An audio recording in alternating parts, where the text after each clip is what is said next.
Doon sa pamayanan ay mayroong bata na nauuhaw sa pagmamahal ng kanyang kapwa. May isang bata na nagngangalang Jose. Kaya tinutulungan ni Jose ang kanyang kaklase.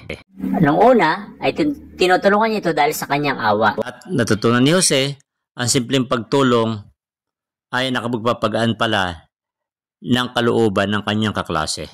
Naging masaya na ba kayo nang may umalalay sa inyo nang kayo'y nahihirapan? Paano kaya natin ito mararamdaman at may ipapakita sa iba? Kapag nararamdaman mo ang damdamin ng iba at naunawaan mo ito, ang tawag dito ay empathy o empatiya sa wikang Tagalog. Alam mo ba na ang empatiya sa paaralan ay maaaring magpababa ng bullying at magpataas ng pakikipag-ugnayan sa klase?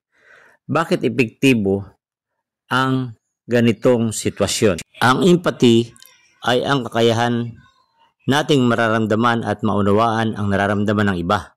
Ngayon ay nararamdaman na ninyo kung ano ang empathy.